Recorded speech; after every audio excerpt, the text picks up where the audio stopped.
안녕하세요. 김호준입니다. 지난 12월 29일 국회 본회의에서는 대단히 이례적인 사건이 있었습니다. 여당인 민주당이 발의하고 국회 해당 소위와 법사위를 통과한 광물공사 지원법 개정안이 부결됐습니다.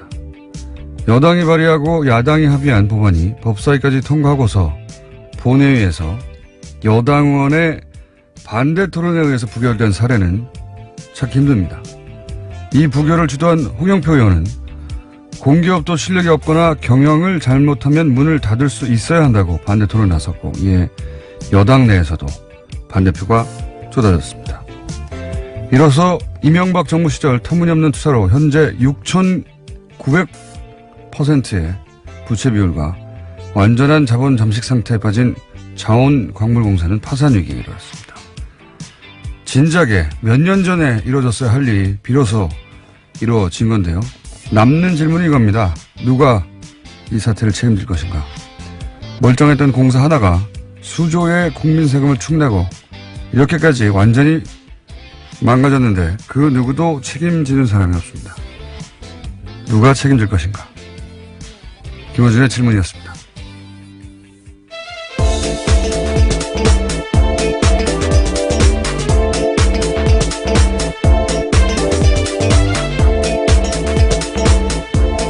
시사인의 김은지입니다. 네.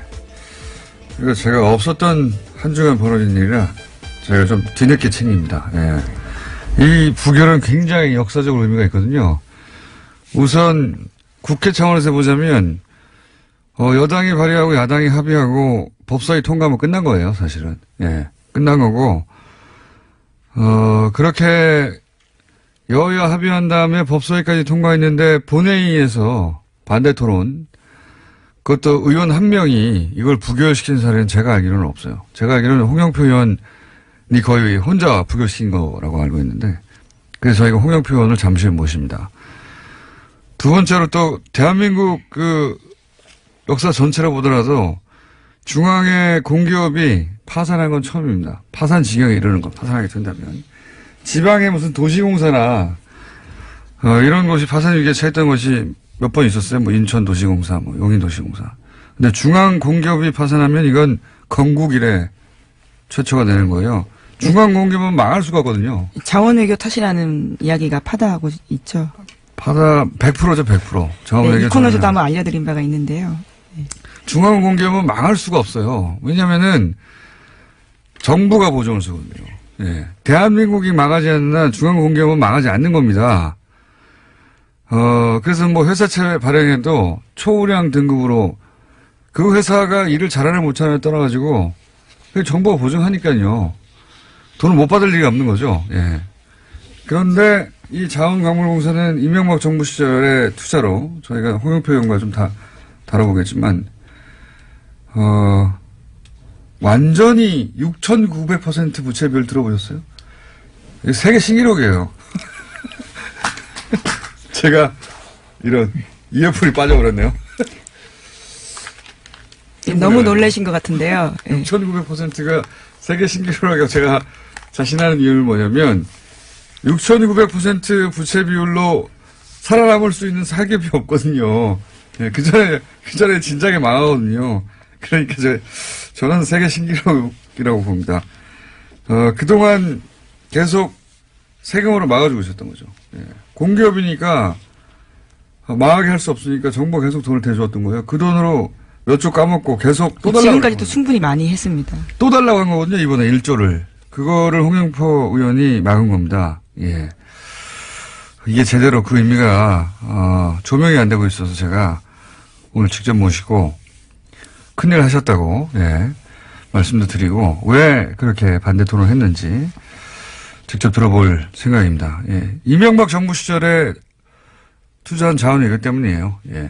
거기 예를 들어서 뭐 본래와 안바톱이 이런 대표적인 사업 두 가지만 들여다봐도 야 이게 사기다 이거는. 예. 투자 실패가 아니다. 그런 생각이 듭니다. 자, 첫 번째 뉴스는 뭡니까? 네, 어제도 잠깐 전해드린 바가 있는데요. 검찰이 박근혜 전 대통령의 국정원에서 상납받은 특수활동비가 36억 5천만 원이라고 밝혔습니다. 지금까지 수사를 바탕으로 검찰은 어제 박근혜 전 대통령을 추가 기소했는데요. 뇌물 혐의와 국고 손실 혐의가 더해져서 박근혜 전 대통령은 모두 20가지 혐의로 재판을 받게 됐습니다. 검찰은 박 전 대통령이 국정원의 특수활동비를 받아서 의상비 비용이나 기치료 주사 비용, 그리고 이른바 대포폰 요금까지도요, 내는데 썼다라고 밝혔습니다. 또 한 가지 생각이 나는데 갑자기 이 자원광물공사뿐만 아니라 자원외교 돌아가시군요. 자원외교가 4대강보다 훨씬 더 심각해요. 사실은 4대강은 끝났잖아요.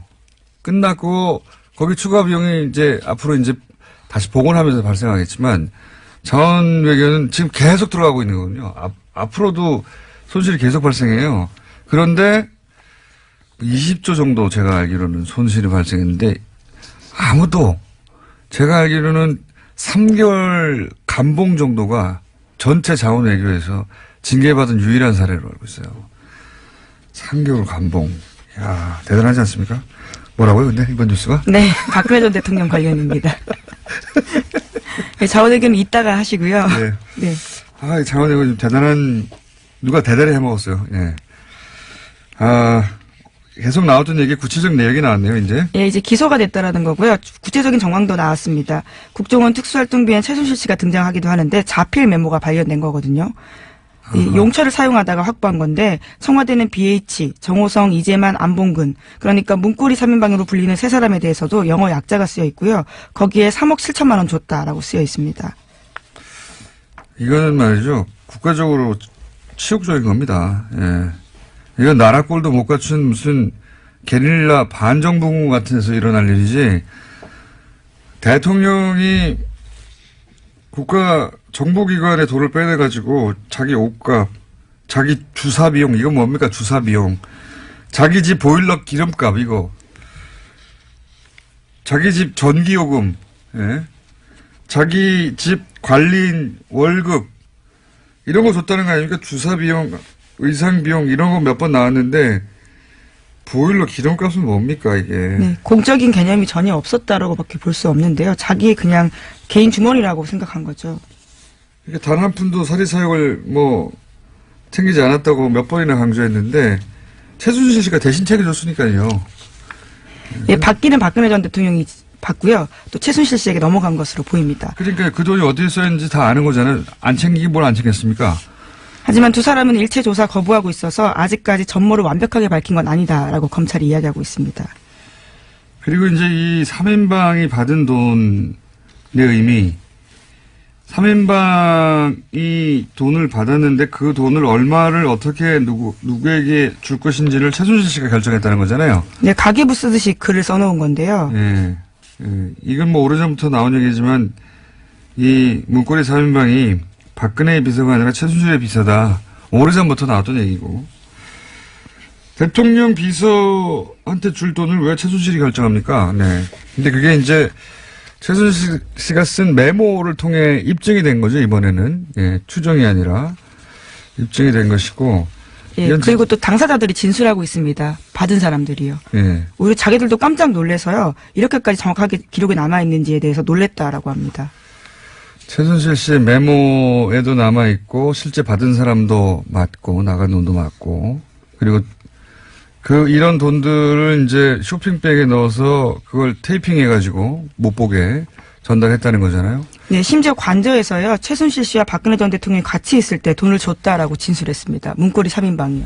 본인들이 그때 받았다는 거겠죠. 그리고 이 돈이 어디까지 거슬러 올라가냐면 최순실 씨가 WK나 여러 가지 회사 만들었잖아요. 그때 나왔던 진술 되돌아보면 그 쇼핑백에 5만 원짜리 현금 들어와가지고 그 돈으로 회사 설립했다 이런 얘기 초창기에 나왔었거든요. 똑같은 패턴이에요. 그러니까 쇼핑백에 테이핑해서 현금으로 주고 그 현금 가져가서 이리저리 전달하는데 의상실에도 전달하고 그리고 역시 WK 회사 만들 때 이럴 때 돈도 들어가고 말도 안 되는 거죠. 예. 그리고 그런 회사 가지고 돈을 챙겨서 빼먹으려고 하다가 들킨 거 아닙니까? 사리사욕을 안 챙기긴요. 이렇게까지 사리사욕을 지저분하게 챙깁니까? 어떻게. 국가적으로 치욕적인 사건입니다, 이건. 우리나라 같은 규모, 체제가 갖춘 나라에서는 앞으로도 영원히 안 나올 사례예요. 구체적으로 밝혀졌네요, 구체적으로. 저는 보일러 기름값이 옷값보다 더 충격적이에요.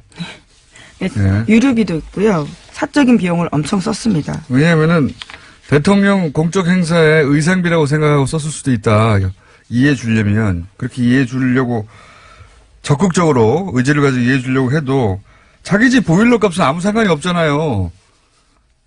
참네. 그것도 1,000만 원이 넘는 금액인데 3년 동안 1,200만 원 가까이 썼습니다. 사람도 없는데 겨울에 얼까봐 보일러 돌리는 기간에 그 돈을 얼마 되지도 않는 걸. 네, 에어컨 설치 비용도 있고 사저 수리비, 사저 관리비 급여 등 다 포함되어 있습니다. 설치비는 뭡니까? 정말. 자, 다음 뉴스는 뭡니까? 네, 국세청이 어제 다스를 특별조사했습니다. 조사관 등 60여 명을 경북, 경주 다스 본사와 공장, 충남 아산 지점까지 동시다발적으로 급파한 건데요. 회계장부와 컴퓨터 하드디스크 등을 확보했습니다. 이번 세무조사는 서울지방국세청에서 맡았습니다. 다스가 지난해 대구지방국세청에 정기 세무조사 받은 것을 감안하면요. 국세청이 다스 사안을 그만큼 중요하게 판단하고 있다라고 해석됩니다. 중요했으면 진작에 했어야죠. 저희가 9월, 10월 내내 떠들었는데 이제야 이를 들어서야 어쨌든 비자금 찾아내는 데는 뭐 국세청이 제일 선수니까요. 요 사안은 저희가 3부에서 전직 국세청장 아닙니까? 네, 직접 얘기 들어보겠습니다. 이 관련해서는 전문가들이 저희 뉴스공장에 쫙 배치돼 있습니다 이미. 네. 자, 이 뉴스는 그때 해설해서 자세히 들어보기로 하고요. 다음 뉴스는요? 네, 문재인 대통령과 도널드 트럼프 미국 대통령이 어젯밤 평창 겨울올림픽 기간 동안에 한미연합 군사훈련 하지 않기로 합의했습니다. 잠깐만요. 그 전에 이 세무조사를 했는데 이 세무조사 했다보다 저는 더 중요한 뉴스가 뭐냐면 세무조사 직전에 격리 직원이 빠져나갔다는 거죠. 네, 어제 SBS 단독 보도인데요. 이따가 이야기하신다고 해서 이 부분을 빼놓고 넘어갔는데 그러면 말씀을 드리겠습니다. 3시간 전에 컴퓨터를 들고요. 회사를 빠져나갔다라는 증언이 나왔습니다. 세무조사 온다는 걸 미리 알았다는 거죠. 이게 누가 정보를 빼준 건데 저는 이건 검찰이 별도 규명하고 조사할 일이라고 봅니다. 이게 작은 일이 아니에요.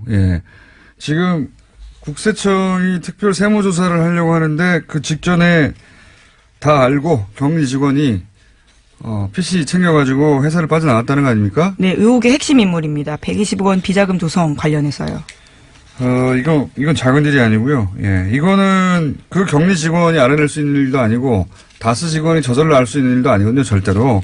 이거는 누군가가 알려준 것이고, 이런 정보를 누가 어떻게 알았느냐. 이거는 별도 조사에 다스 특별 세무조사하고는 별개로 검찰이 조사할 대상이라고 봅니다. 여기 작아 보이지만 굉장히 큰 문제가 있다고 봅니다. MB 라인이 여전히 살아있어서 정보가 글로 새나갔다 이렇게 보여지는 거거든요.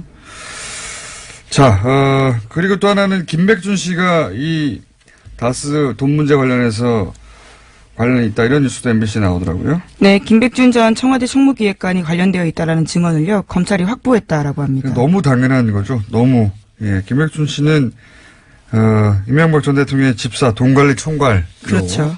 하루 이틀이 아니라 한 20여 년 이상 했던 분이고 당연한 것인데 이제 당연한 것들이 이제 보도되기 시작했습니다. 네, 최동영 전 다스 격리팀장 인터뷰 내용인데 영어로 써서 공문 양식에다가 그거를 김백준 씨한테 사전허가 받았다라고 합니다. 140억 돌려받을 때 업무의 총괄을 이제 김재수 LA 총영사나 청와대 내 민정수석실의 모 행정관 이런 분들이 서류를 작성하거나 실무를 했지 않습니까?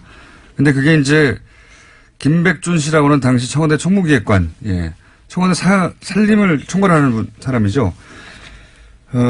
이분이 총지했다 하는 이야기가 처음 나온 겁니다. 네, 이에 대해서 해명을 들으려고 여러 차례 연락을 했는데 답변을 듣지 못했다라고 MBC가 밝히고 있습니다. 김백준 씨는 알고 있죠. 다스가 누구 것인지 정확하게 알 수밖에 없는 분입니다. 이제는 많은 분들이 알 것 같긴 한데요. 네. 하지만 아직은 말을 못 하잖아요. 네. 다스는 누구 겁니까? 성명불상이라고들 말하잖아요. 공식적으로는. 자, 이 뉴스 때문에 문재인 대통령이 도널드 트럼프 대통령하고 통화한 게 밀렸네요. 예. 네. 무슨 통화했답니까? 네. 평창 올림픽 기간 동안에 연합 군사훈련 하지 않겠다라는 건데요. 이와 관련해서 평창 올림픽이 안전하고 성공적으로 개최되도록 최선을 다하기로 합의했다라고 합니다. 이번 통화는 트럼프 대통령의 제안으로 이뤄졌다고 합니다. 그렇군요. 문재인 대통령이 트럼프 대통령을 잘 다뤄요, 보면. 트럼프 대통령은 이 모든 게 자기 덕분에 일어난 일이다라고 생각하게만 만들어주면 만사 오케이 스타일이거든요. 실제로 네. 트위터에 그렇게 썼습니다. 그럴 줄 알았어요. 뭐라고 썼어요? 네. 자신의 대북 압박이 없었으면 불가능한 일이었을 거다라고 주장했습니다. 그러니까요. 트럼프 대통령을 다루는 방법은 이겁니다. 이게 다 당신 덕분이다. 네, 그러니까 우리가 잘 이 일을 할 수 있도록 도와달라 그러면 오케이가 돼요. 네. 그러고 나서 자기가 트럼프 대통령은 자기가 트윗에 자랑할 거리가 생긴 거거든요. 즉시 자랑하고 또 역시 자랑했군요. 네. 자기 덕분에 남북 대화 조짐이 보인다 이런 건가요? 네, 그렇죠. 그러면서요. 지금처럼 북한과 남한 사이에 대화 회담이 이루어지는 게 가능했을 거라고 믿는 사람이 과거엔 없었지만 자기가 이뤘다라는 식의 이야기를 한 겁니다. 미국의 모든 힘을 쓸 의지를 보여줬다. 그렇기 때문에 이뤄졌다라는 거죠. 자기 때문에 굉장히 늦어졌죠, 실제로는. 늦어졌지만, 어쨌든, 이렇게 생각하라고 하세요. 이렇게 생각하고, 본인은 트윗거리 하나 얻고, 예. 저희는 이제, 이 긴장 모드를 좀 풀면, 트윗 하나 주고, 우리는 이런 걸 얻으면 얼마나 좋습니까? 예. 문재인 대통령 스타일하고 트럼프 대통령 스타일하고 묘하게 일을 풀어나가는데 어울립니다. 예. 묘하게. 하지만 앞선 트위터 내용들은 미국 내에서 굉장히 날선 비판 받았는데요. 김정은의 핵단추보다 자신의 핵단추가 더 크다라는 내용을 썼습니다. 이에 대해서 미국 내에서는요. 정신건강 문제 이야기까지 나왔습니다. 이게 정말 유치한 트윗이거든요. 그러니까 핵단추 발언을 김정은 친년사에서 했지 않습니까? 네, 그렇죠. 자신 책상 위에 핵단추가 항상 있다 이런 이야기 했습니다. 그런 얘기를 하자 바로 내 핵단추는 더 크다고 그랬던가요? 크고 강력하다. 예. 예. 이거 정말 유치한 트윗이고 왜 미국의 그 기자들이 이걸 문제 삼았냐면 수컷들이 내게 더 커. 이렇게 원초적으로 이제 서로 다투는 수준의 그런 수준의 내용으로 읽히는 트윗이었거든요. 실제로 워싱턴 포스트가 그러한 지적들을 했습니다. 저도 그 트윗 봤는데 진짜 유치하다. 짝이 없다 생각했었는데 이제 이걸 가지고 기자들이 문제 삼은 거죠. 이 정도 되면 트럼프 대통령 정신건강을 걱정해야 되는 수준 아니냐라고 기자들이 백악관 가서 정례 브리핑 때 물어본 겁니다. 질문을 한 거예요. 정신건강 걱정해야 하는 거 아니냐고. 이게 말이 되냐고. 정신건강 얘기는 저희가 오랫동안 해왔지 않습니까? 예, 앞서가는 뉴스공장.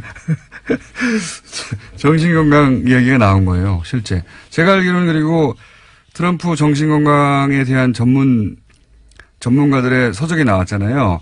그 서적을 편집한, 갑자기 생각이 안 나는 이름이. 성이 린데, 예. 그분, 한국계입니다.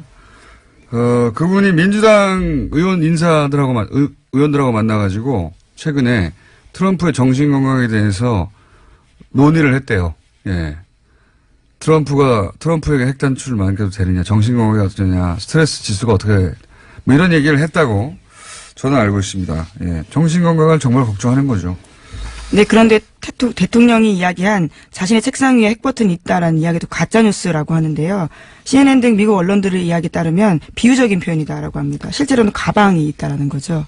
이거야 영화에 보면 나오잖아요. 가방에 들고 다니는 거. 비유적인 표현이고 가짜뉴스라기보단.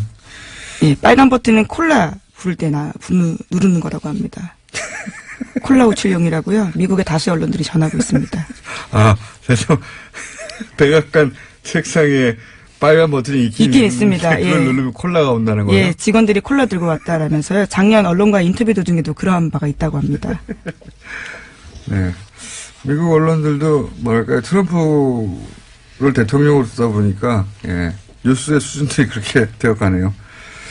어쨌든 트럼프 대통령으로부터 어쨌든 그 군사훈련을 연기하는 것에 대해서 100% 지지한다는 발언을 끌어냈으니까 보수 진영에서 어떻게 합니까? 이것도 큰일 났네요.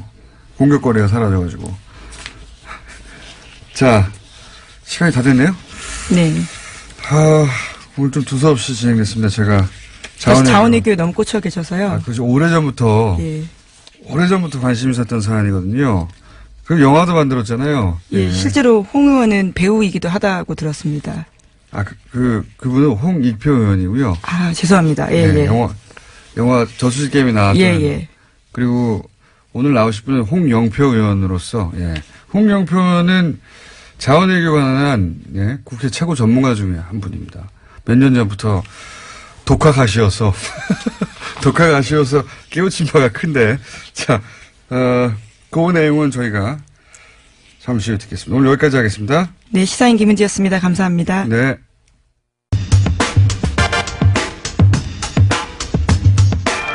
국민의 세금을 담보로 해서 아무리 잘못해도 아무리 부실한 기업이라도 살아날 수 있다는 것은 저는 있을 수 없다고 봅니다. 예고해드린 대로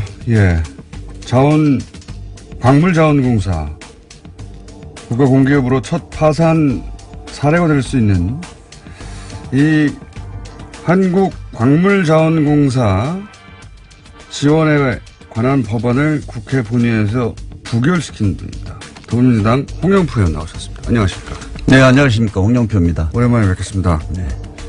아니 어떻게 이렇게 부결을 시켜버리셨습니까?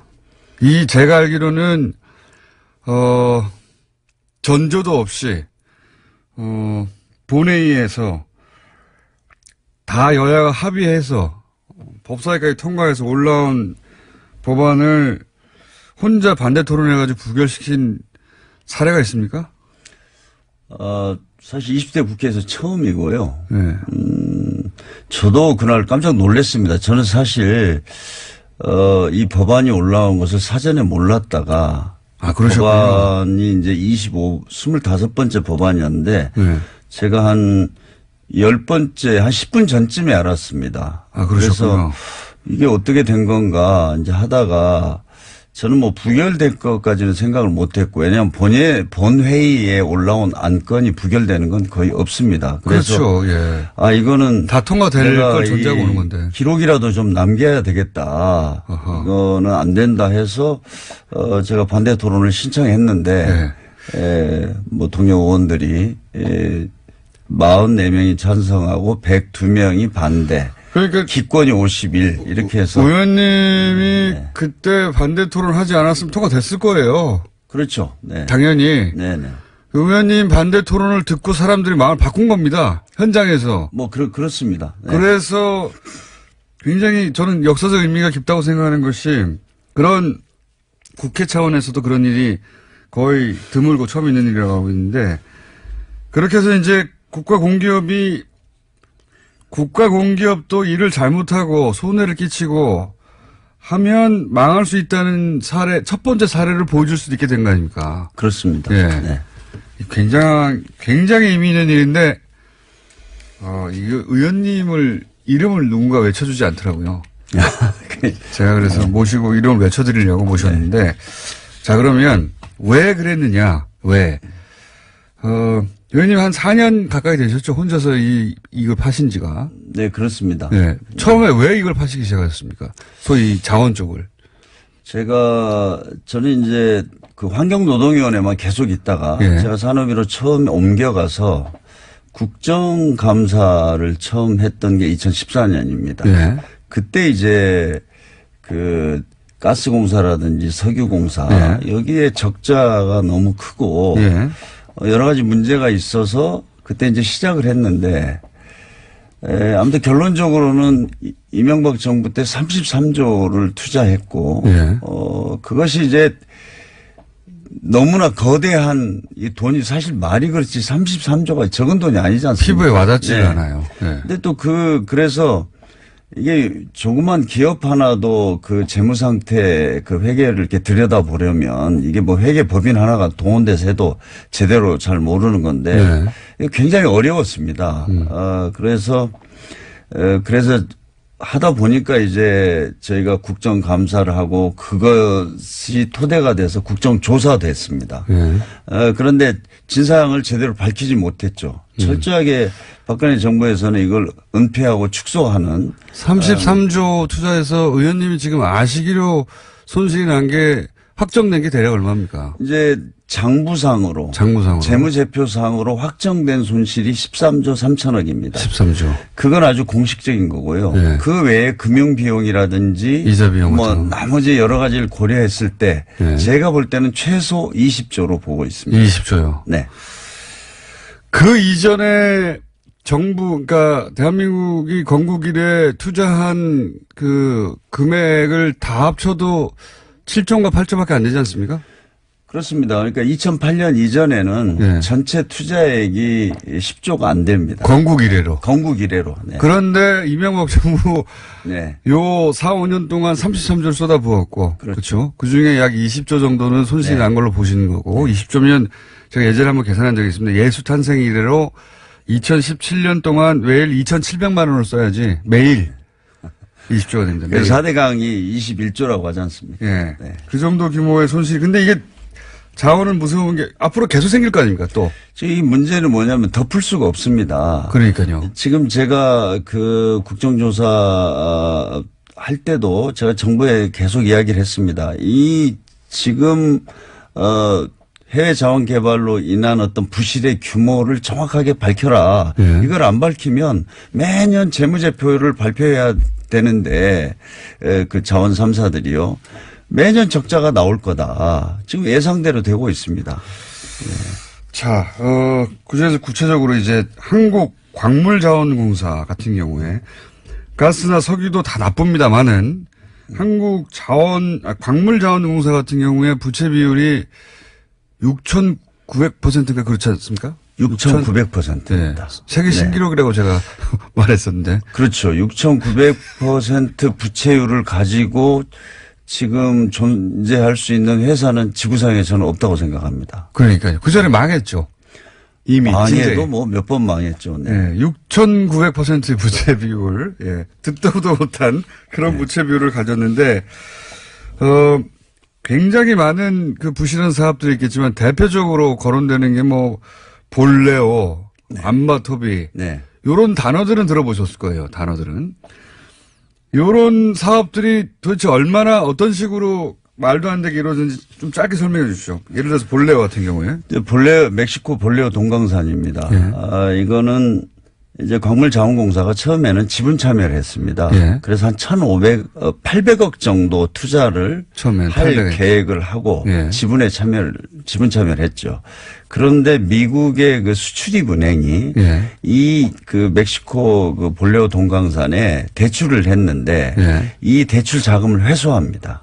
그 이유가 멕시코는 너무나 회계가 불투명하고 부조리가 만연돼 있기 때문에 네. 대출을 할 수 없다. 네. 그것도 있었고 또 하나는 그 전문가들이 멕시코 동강산은 개발의 가능성이 없다. 끝났다. 이런 전문 스노든이라는 분이 또 그런 얘기를 했었는데요. 네, 보고서. 그래서 스노든 보고서에서. 예, 이제 미국의 수출입은행이 철수를 하니까 네. 그 지분을 광물자원공사가 전액을 인수하는 겁니다. 우리 한국의 민간 기업들하고. 미국에서는 여기는 채권도 낮고 회계도 불투명해서 우리는 철수하겠다고 하고 나간 거를 인수하는 거죠. 나간 걸 끝났다고 하는 네, 사업을. 끝났다고 하는 거를 인수해서 우리 한국에다가는 뭐 우리나라의 공기업이 최초로 그 해외 강산의 운영권을 인수했다라고 대대적인 광고를 합니다. 그때.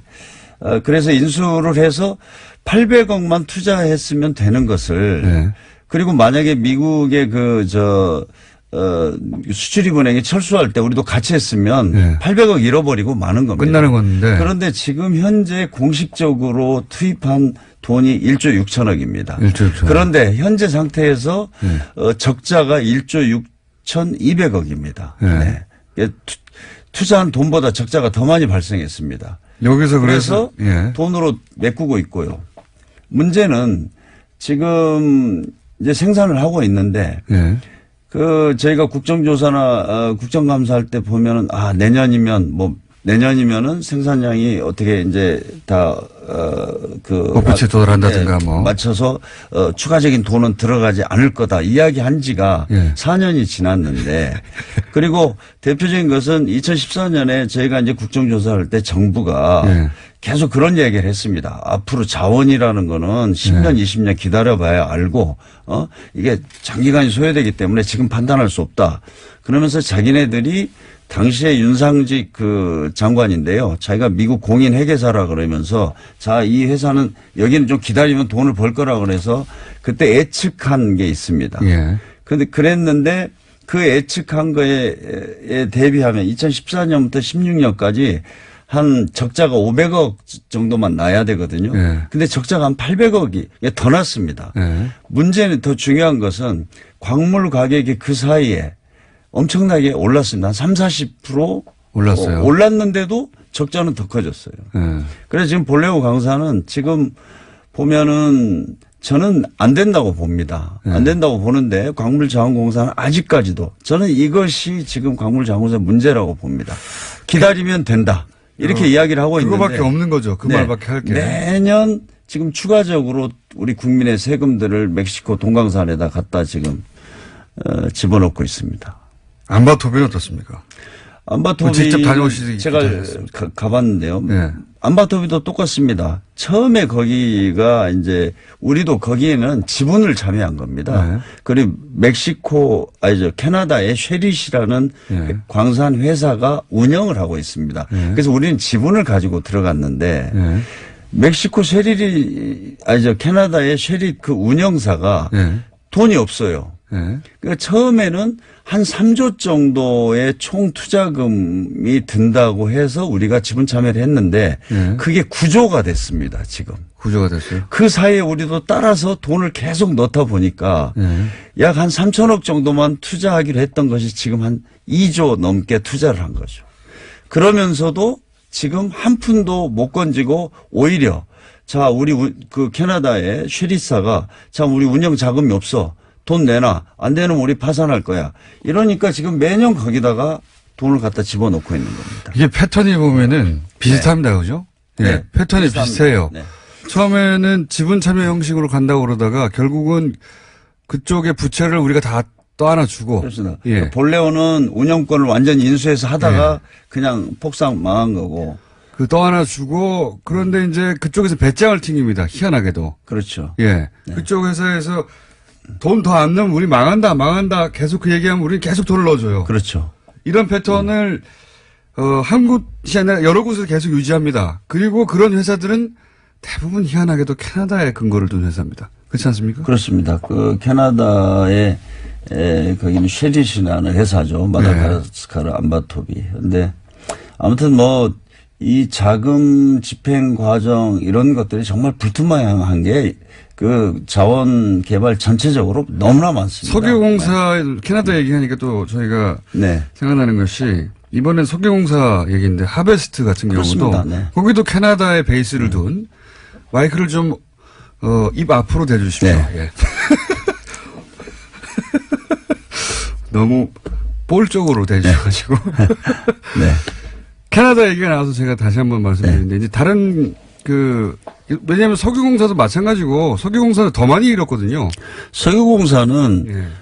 광물자원공사는 현재까지는 한 3조 2천억 적자로 돼 있습니다. 9조입니다. 9조. 석유공사는 규모가 크니까 덩치가 네. 크고 거기에 하베스트 건 같은 경우는 또 얼마나 황당한지 좀 말씀해 주십시오. 그 하베스트 건은 대표적으로 한 2조가 들어갔는데 네. 저희가 300억에 매각을 했죠. 네.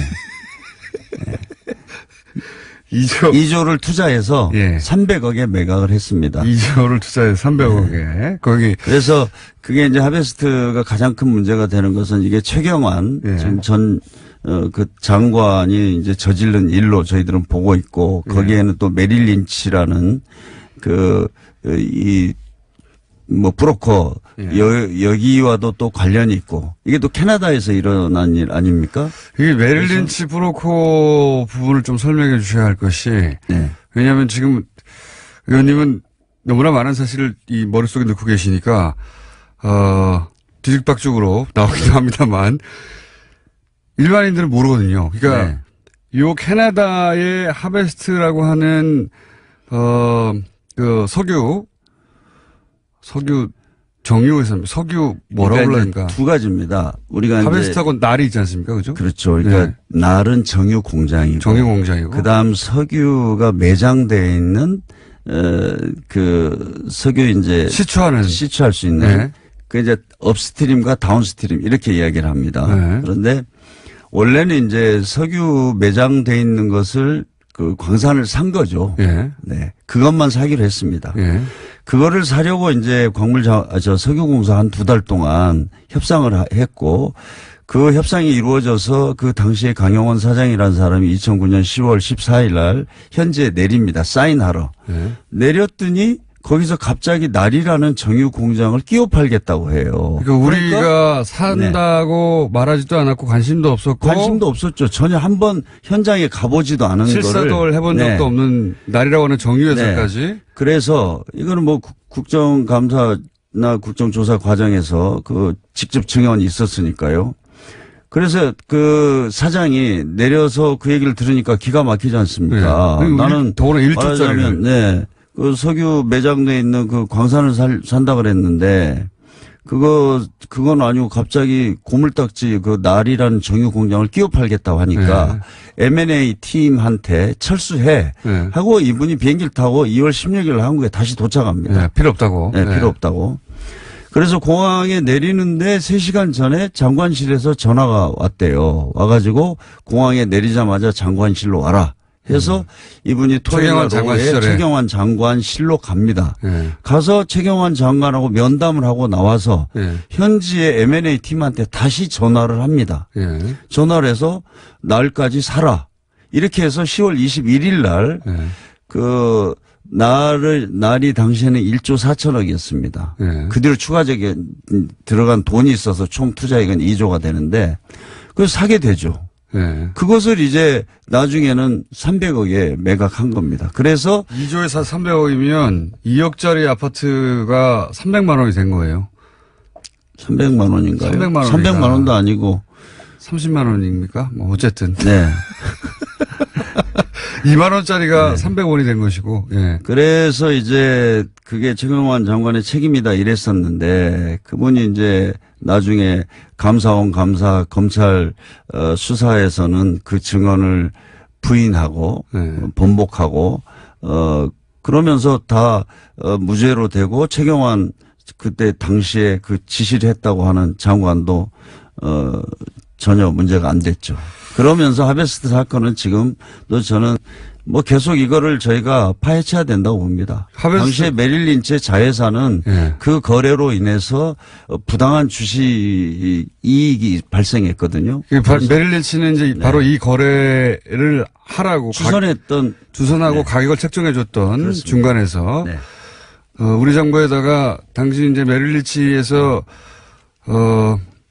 이 거래를 이 가격에 하라고 보고서를 쓰고 주선했던 것이죠. 그런데 여기에 이제 한국 지사에 바로 이제 이명박 대통령의 집사라고 하는 김백준 씨의 아들이 이제 서울 지사에 있었죠. 네. 그래서 이제 김백준 씨 MB하고 연결고리 거기서 또 나오고 그렇습니다. 그런 부분들을 좀 밝혀야 되는데 이게 뭐 지금 저희가 참 답답한 게 감사원 감사도 공식적으로 몇 번 했습니다. 검찰 수사도 했습니다. 그런데 그 과정이 저는 전부 다 면죄부를 주는 조사나 수사였다고 생각합니다. 됐죠, 그래서 전부 다 무죄로 됐습니다. 그러니까 뭐 이제 지금 이제 이런 자료들을 다시 들춰서 봐야 된다고 봅니다. 그래서 이 지금 해외 자원 개발 과정에서의 어떤 불투명한 그 자금의 집행이라든가 송금 이게 너무나 많습니다. 그래서 뭐 이라크 쿠르드 지역에다가도 우리가 할 때 보면은 자금을 이름도 없는 어디 은행에다가 송금하고 이게 쿠르드 정부로 갔는지 안 갔는지도 모르고 이런 것들이 너무나 많습니다. 그건 좀 더 자세히 얘기하자면 인수위 시절에 그죠? 그렇죠. 대통령이 취임하기도 전에 인수위 시절부터 이미 시작된 거 아닙니까 이게? 그렇죠. 인수위 시절 때 쿠르드의 장관 하나 불러다가 해서 어마어마한 돈을 투자하죠. 그래서 그 돈이 이제 쿠르드 정부로 이제 자치 정부로 보내는데 그래서 그걸 어디로 그걸 송금을 했냐 했더니 뭐 이름도 없는 조그만 어떤 은행으로 보내서 예. 제3국이죠. 예. 그 돈이 들어갔는지 안 갔는지 모른다고 또 문제 제기를 했더니 그 당시에는 뭐 크루드 자치정부에서 또 뭐 항의를 하고 뭐 그런 일이 있었습니다만은 네. 이상한 은행으로 들어갔고 그게 결국은 어떻게 되는지 우리는 알 수가 없고 네. 그리고 나서 거기서도 무슨 브로커가 등장하지 않습니까? 그렇습니다. 예. 브로커가 있었죠. 예. 브로커가 있어서 제가 또 하나 추적하다가 또 못했던 것은 예. 거기에서 이제 그 돈을 받습니다. 크루드 자치정부 내에다가 병원을 짓는 예. 이제 병원 수주를 받아요. 한국의 회사가. 예. 회사 그러니까 한 400억 정도 됩니다. 지금 기억으로는 400억 정도가 되는데 제가 제보를 받았던 것은 그 돈 그러면 공사 대금이 나가야 되잖아요. 예. 이 돈이 안 나가는 거예요. 그래서 그 문제도 제가 제기를 했는데 그냥 이 말씀은 덮어졌죠. 이제 제가 좀 설명을 더 추가로 드리자면 그때 브로커가 있었고, 네. 예, 그때 브로커가 크루드로부터 무슨 병원 짓는 계약을 수주하죠. 그렇죠. 예, 몇백억대. 네. 그러면은 요 몇백억대 돈이 지급이 돼야 되지 않습니까? 한국으로? 네. 예, 지급해야 되는데. 송금이 됐죠. 예, 근데 실제 그 병원은 크루드가 직접 짓고. 제가 이제 그때 국정조사차 거기를 두바이 갔더니 예. 가서 물어봤어요. 예. 저는 가보려고 했습니다. 그 현장을. 예. 그랬더니 병원은 뭐 위험해서 못 간다. 그래서 거기 현장은 못 갔는데 병원은 지었다. 누가 지었냐. 그쪽에 주정부가 지었다는 거예요. 그러니까요. 그러니까. 그리고 중간에 커미션이 사라진 거죠. 그리고 제가 제보 네. 받은 것은 그 회사가 그 크루드 정부로부터 받은 돈은 예. 계좌에 계속 있다는 거예요. 그 회사에 근무했던 사람이 저한테 제보를 해줬는데 뭐 그런 거를 참 밝히지 못해서 너무나 안타깝습니다. 그러니까 이제 요 말씀은 뭔가 건설로 퉁쳐가지고 커미션을 받아간 의심되는 정황인 거죠. 저는 예. 그렇게 추정을 했습니다. 예, 그렇게 추정될 수밖에 없는. 네. 예. 공사 대금으로 준다고 줘놓고 실제로는 네. 자기들이 짓고. 네. 근데 그 대금은 그러면 안 쓰이고 남는데 그럼 무슨 대가냐 이 돈이. 그게 이제 중간에 빼돌린 커미션이 아니겠는가. 그렇죠. 예. 그 회사에 그렇게. 근무했던 분이 뭐 저한테 제보를 했었습니다. 그런 의심되는 상황이고 그 외에도 이제 지금 말씀드린 김백준 씨의 아들이 메릴린치에 한국에서 근무하고 있을 당시에 이런 일들이 벌어졌거든요. 메릴린치에서 날 사라고, 예. 말씀하신 대로 2조에 사서, 300억에 팔았는데, 예. 이거 거래에 이뤄졌을 때 캐나다에서 그런 보도가 나왔어서 한국 사람 미쳤다고. 그렇죠. 예. 이거 왜 사냐고 그래. 네. 캐나다에서 이런 거 사주면 줘야 되는데 캐나다 뉴스에서 나왔어요. 한국 사람 미쳤다. 이걸 왜 사냐고. 네. 망해가는 회사였기 때문에. 그런 일도 있었고요. 아니 고철 덩어리 정유 공장이었죠. 예. 그래서 그 이후로 그걸 소위 이제 다시 공장을 가동하기 위해서 몇천억을 썼죠. 시장 가치가 1달러라고 그랬었어요. 그죠? 네, 예. 그렇습니다. 왜냐하면은 거기 공장이 정상적으로 돌아가려면 몇천억을 써야 되니까, 예, 1달러라고 했는데 그걸 우리가 2조에 사가지고, 네. 1조 얼마에 사가지고 1조 4천억에 사서 예, 네. 2조까지 돈을 쏟아붓다가 하다 안 되니까 결국 300억에 팔았다. 뭐 300억도 지금 그것도 금융비용이 뭐 나중에 하나. 금융비용과 세금 뭐 이렇게 하면은 더 들어갔다고 하는데 그건 네. 제가 그 뒤로 확인을 못했습니다. 300원이 아니라 네. 빵원이라는 얘기가 있습니다. 저도. 마이너스일 겁니다 아마. 네. 그래서 생각하는 게 이런 거 아닙니까? 이거가 어떻게 국가 단위에서 이런 지속적으로 이렇게 투자 실패할 수 있는가. 이거는 사기를 당한 것 같은데 네. 사기를 우리가 한 번 당할 수는 있지만 이 모든 자원 관련 공사들이 지속적으로 어떻게 계속 당하느냐. 이건 중간에 누군가가 같이 당한 게 아니라 공모한 거 아니냐. 이런 의혹이 계속 제기되지 않습니까? 근데 그런 걸 수사해야 되는데 그동안 못했죠. 그렇습니다. 지금 제가 말씀드린 대로 그 당시에 이 정책을 세우고 집행했던 주요한 사람들은 뭐 다 단 한 명도 문제가 된 적이 없고요. 처벌받은 적이 없죠. 한 번도. 처벌받은 적이 없습니다. 그리고 저는 지금 제가 이번에 반대 토론을 했던 것은 지금 현재도 광물자원공사 석유공사가 지금 실체적인 진실을 스스로 밝히지 않습니다. 그것이 문제라고 조사해야 생각합니다. 됩니다. 오늘 여기까지 하고요. 네. 의원님 또 오실게요. 네. 맛백입니다. 홍영표 의원이었습니다.